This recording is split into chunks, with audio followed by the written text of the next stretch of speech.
اعوذ باللہ من الشیطان الرجیم بسم اللہ الرحمن الرحیم وَإِذَا قِيلَ لَهُمْ آمِنُوا كَمَا آمَنَ النَّاسُ قَالُوا أَنُؤْمِنُ كَمَا آمَنَ السُّفَهَاءُ أَلَا إِنَّهُمْ هُمُ السُّفَهَاءُ وَلَكِنْ لَا يَعْلَمُونَ۔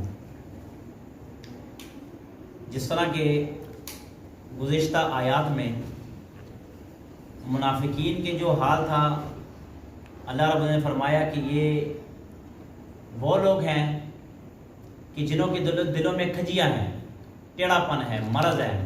اللہ فرماتے ہیں کہ میں نے ان کے ٹیڑھے پن کو اور ان کے مرض کو اور بڑھا دیا اور ان کے لیے دردناک عذاب ہے۔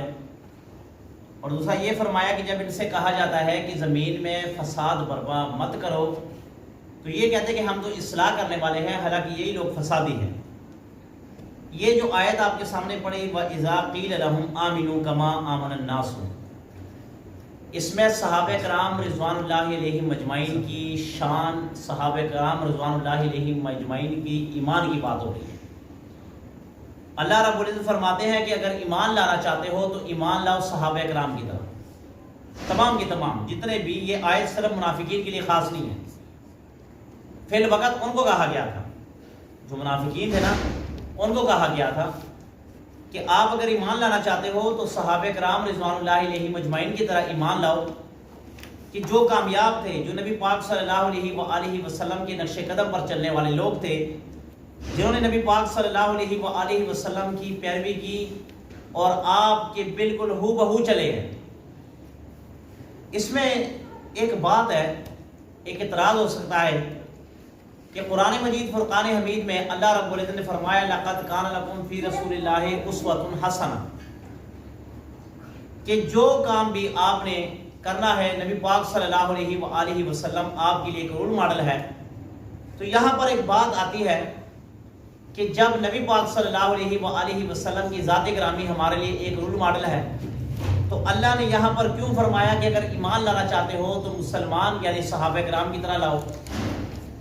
اس اعتراض کا جواب یہ ہے کہ صحابہ کرام کی طرح اس لیے کہا گیا اور نبی پاک صلی اللہ علیہ وآلہ وسلم کے ایمان کی طرح اس لیے کہا گیا نہیں کہا گیا کہ جو نبی کا ایمان ہوتا ہے نبی کی ایمان کی طرح ایمان کوئی نہیں لا سکتا ہے، بلکہ میں یہ کہتا ہوں کہ جیسے نبی اللہ کے لیے سجدہ کرتے ہیں اس سجدے کی طرح پوری امت سجدہ نہیں کر سکتی۔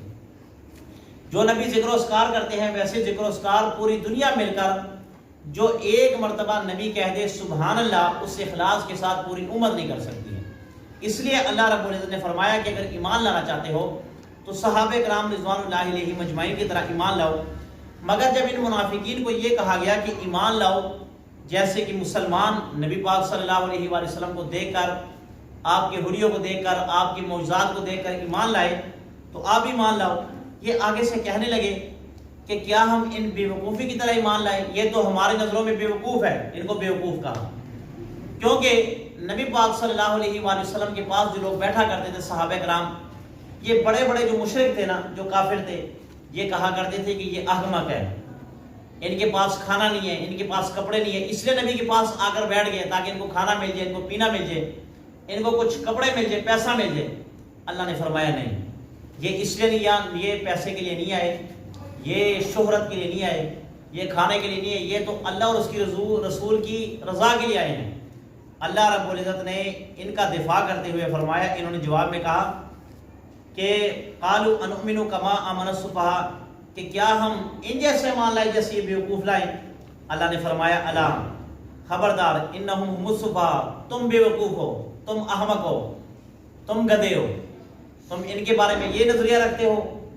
اللہ فرماتے ہیں کہ یہ نظریہ، یہ تمہارا نظریہ تمہارے اپنے پاس رکھو، جو تم ان کو کہنا چاہتے ہو یہ ایسے نہیں ہیں، یہ پکے مومن ہیں اور تم احمق لوگ ہو۔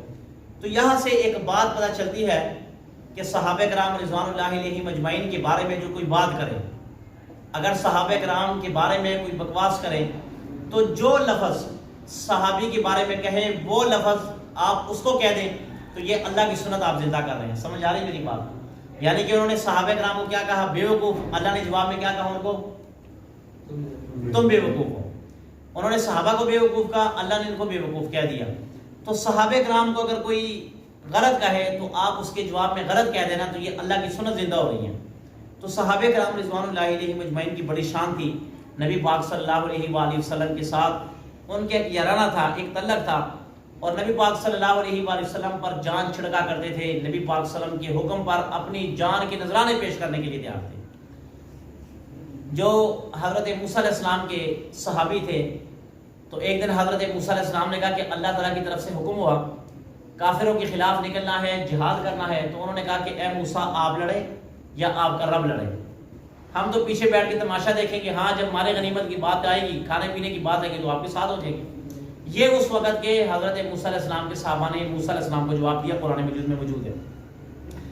مگر ایک موقع آیا، نبی پاک صلی اللہ علیہ وآلہ وسلم کے صحابہ کرام کو جب یہ حکم ملا تو کہنے لگے یا رسول اللہ رب کعبہ کی قسم، صحابہ کرام نے فرمایا کہ اے اللہ کے رسول، رب کعبہ کی قسم، ہمیں آپ سے اتنی محبت ہے کہ اگر آپ ہمیں کہہ دیں کہ سمندروں میں چھلانگ لگا دو، ہم سمندروں میں کود جائیں گے، اور اگر آپ کہیں کہ آگ میں چھلانگ لگا دو، ہم آگ میں کود جائیں گے، اور آپ سے یہ وجہ بھی نہیں پوچھیں گے کہ یا رسول اللہ آپ نے ہمیں سمندر میں جانے کا کیوں کہا، آپ نے ہمیں آگ میں جانے کا کیوں کہا، آپ نے ہمیں یہ کیوں کہا کہ بچے یتیم کروا دو، آپ سے کبھی ہمارا سوال نہیں ہوگا، بلکہ آپ کا جو حکم ہوگا اس پر ہم عمل کریں گے۔ اور صحابہ کرام رضوان اللہ علیہم اجمعین نے یہ کر کے دکھایا کہ اللہ کے نبی نے اگر کہا نا کہ یہ کام ایسے نہیں کرنا تو زندگی بھر اس کام کی طرف نہیں دیکھا۔ آپ نے وہ مثال بھی سنی ہوگی کہ ایک صحابی نے سونے کی انگوٹھی پہنی تھی، اللہ کے نبی کی نظر پڑی تو اللہ کے نبی نے فرمایا کہ سونا مرد کے لیے حرام ہے۔ اس صحابی نے وہ انگوٹھی پکڑ کر ایک سامنے تالاب تھا، اس تالاب میں پھینک دی۔ تو کسی نے کہا کہ یہ سونے کی انگوٹھی تو مرد کے لیے حرام ہے، عورت کے لیے آپ لے کر جا سکتے تھے، آپ لے جاتے اپنی بیوی کے لیے۔ کہنے لگے کہ جس چیز کی طرف میرے نبی ناراضگی کی طرف دیکھ لے اور اظہار کر دے، میرا ایمان یہ گوارا نہیں کرتا کہ میں اپنی بیوی کے لیے وہ چیز دے دوں۔ یہ ان کا ایمان تھا۔ اور اسی طرح نبی پاک صلی اللہ علیہ وآلہ وسلم نے ایک صحابی کو دیکھا کہ آپ نے سرخ رنگ کا کپڑا پہنا ہوا تھا، جوڑا پہنا ہوا تھا، لباس پہنا ہوا تھا۔ اللہ کے نبی نے فرمایا کہ یہ مرد کے لیے جائز نہیں ہے کیونکہ اس میں مشابہت آ جاتی ہے عورت کے ساتھ، تو لہٰذا جائز نہیں ہے۔ اس صحابی نے اس کو اتار کر تندور میں پھینک دیا اور تندور میں اس کو آگ لگا دی۔ تو صحابی کو بھی کسی نے کہا کہ آپ یہ اپنی زوجہ محترمہ کو دے سکتے ہیں یا اپنی والدہ کو، اپنی بہن کو، کسی اور کو دے سکتے ہیں، تو آپ نے ایسا کیوں کیا، کیوں جلایا؟ تو صحابی کا بھی یہی بات تھی کہ اللہ کے نبی نے اس میرے سوٹ کی طرف ناپسندگی کا اظہار کیا، لہٰذا میرا ایمان اور غیرت میری گوارا نہیں کرتی کہ اس کو میں کسی اور کو پہنا دوں۔ تو صحابہ کرام رضوان اللہ علیہم اجمعین کی بڑی شان تھی، جو وہ اللہ کے نبی کے ساتھ وقتاً فوقتاً دنیا بھی دیکھتی تھی، کرتے بھی تھے کہ جو اللہ کے نبی نے کہہ دیا اس کو من و ان مانا کرتے تھے، اس پہ اعتراض نہیں کیا کرتے تھے۔ ترجمہ سنیں، وَإِذَا قِيلَ لَهُمْ، اور جب ان سے کہا جاتا تھا آمنو، ایمان لاؤ، کما آمن الناس، جیسے کہ لوگ ایمان لائے۔ لوگ سے کون مراد ہے پتہ؟ صحابہ کرام۔ قالو، کہنے لگے انؤمنو، کیا ہم ایمان لائے، کما آمن السفہاء، کہ جیسے بے وقوف لوگ ایمان لائے۔ اللہ کہتے ہیں خبردار، انہم ہم السفہاء، بے شک تم احمق ہو، تمہیں بے وقوف ہو، ولکن لا یعلمون، مگر تم نہیں جانتے۔ یہ کب پتہ چلے گا؟ جب آنکھیں بند ہوں گی۔ ابھی بھی دنیا کی لذتیں سب کے سامنے ہیں، سب دنیا کے پیچھے بھاگ رہے ہیں، دنیا کی عیش و عشرت کی طرف، مگر ہم جانتے نہیں کہ آخرت کی قیمت کیا ہے۔ یہ جب بندے کی آنکھیں بند ہو جاتی نا، اس وقت پتہ چلتا ہے کہ یار آخرت کیا چیز ہے اور آخرت کی کمائی کیا چیز ہے، اور اللہ نے جو جنت تیار کی ہے وہ کیا چیز ہے۔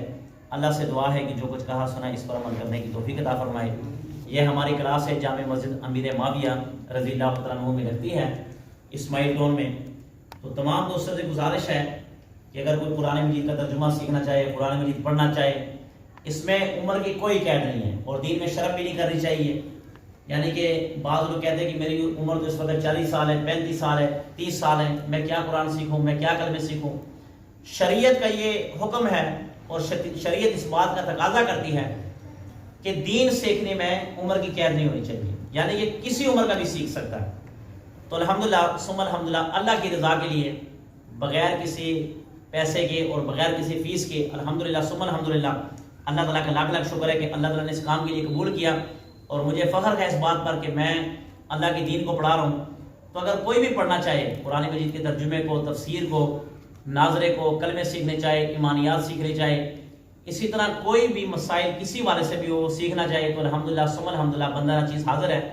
جامع مسجد امیر معاویہ میں یہ کلاس عشاء کی نماز کے بعد لگتی ہے، تو تمام ساتھیوں سے گزارش ہے کہ اگر کوئی شرکت کرنا چاہے تو وہ شرکت کر سکتا ہے۔ اللہ عمل کرنے کی توفیق۔